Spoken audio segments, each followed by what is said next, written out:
יש לי חדר ואני בוגר לבד, שני כיסאות איתה בצד וקומקום שורק אחד. יש לי כלב שנובח בחמש, מקשקש ומבקש שאקום ואתלבש כובע טמבל וישר מן המיטה לקטיף שבמטה או לחסה שנפטר, והשמש היורד אל תוך הגיא שוב זורם ישר עליי ושוטף את כל חושיי.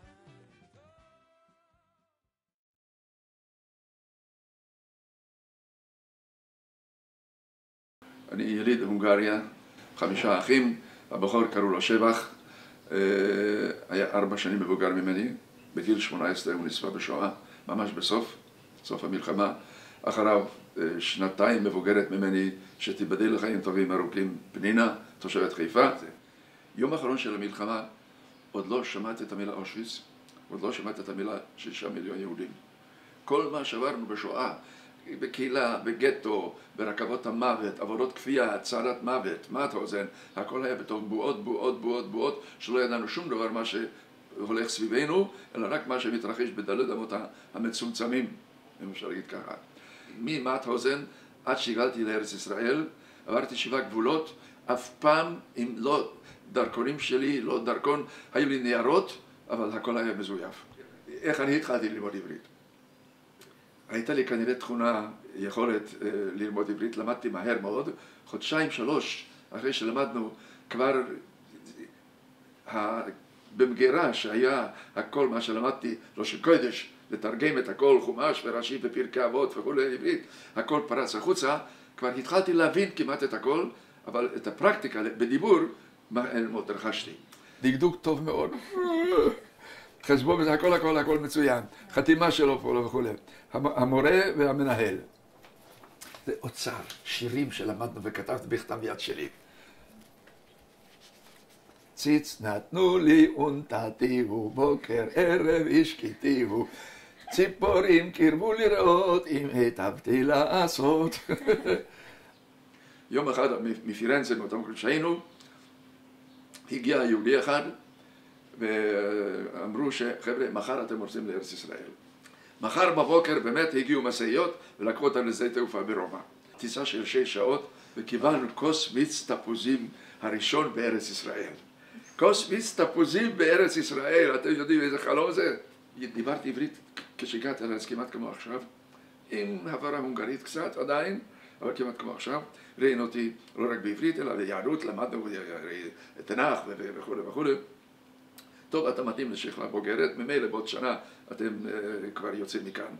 מתוך שנת לימודים, היינו שם רק 10 חודשים, מתוך 10 חודשים פחות מחצי רק גם למדנו, ומה עשינו את חצי השני? חצבנו בתוך סלעים עם מקושים וטוריות, תעלות קשר ובונקרים, התחלת מלחמת השחרור הכל, כן? והחלטתי להקים את הקיבוץ. אנחנו נמצאים בכפר הנוער הדתי, הקמנו גרעין של בני עקיבא, גרעין קיבוצי. עוד לפני שגמרנו את התהליכים, באו אלינו מהתנועה, מהקיבוץ הדתי ומצה"ל, תשכחו את גרעין חדש, תשכחו קיבוץ חדש. עכשיו עלה להתיישבות קיבוץ חדש בבית שאן, קיבוץ שלוחות. העבודה הראשונה שלנו הייתה להקים את הגדר, שעדיין שלוחות עוד לא היו פה, אלא איפה שיהיה המתחם של הקיבוץ. היינו שם 14 חודשים, והתחלנו לבנות את הבתים הראשונים, כך התחלנו את החיים שלנו, שלוחות מאוחדת, גם מפרדס חנה וגם מהמחנה הישן.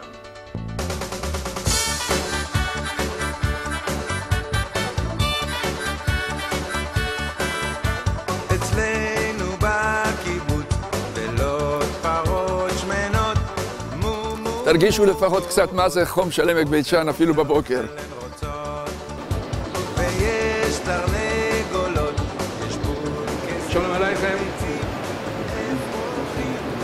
בבקשה קצת להתנהג יפה לבנות מאולפנת הרצליה.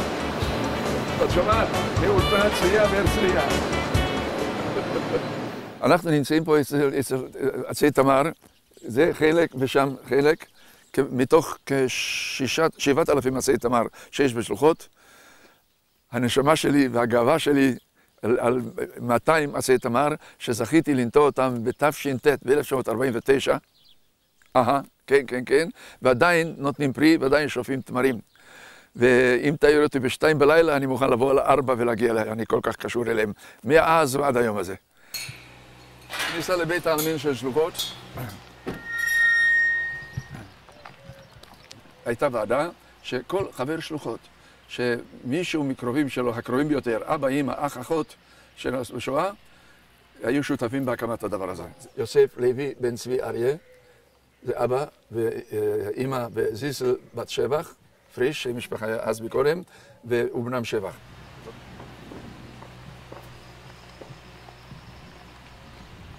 תשמעי, זה היה עולם אחר לגמרי, השנים הראשונות.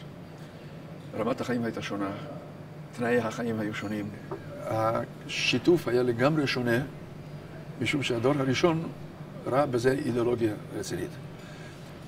הדור הנוכחי, צעירים ממני ב15-20 שנה, את השיתוף בייצור כן, בצריכה לא. בתי ילדים גם כן.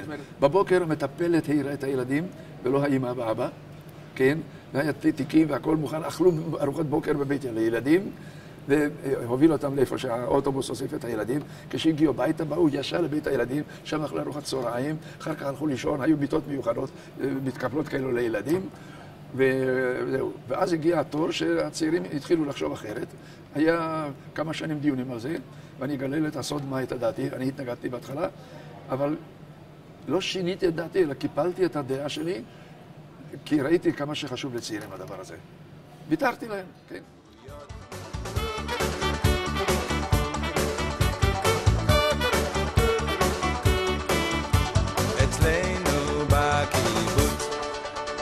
אצלנו בקיבוץ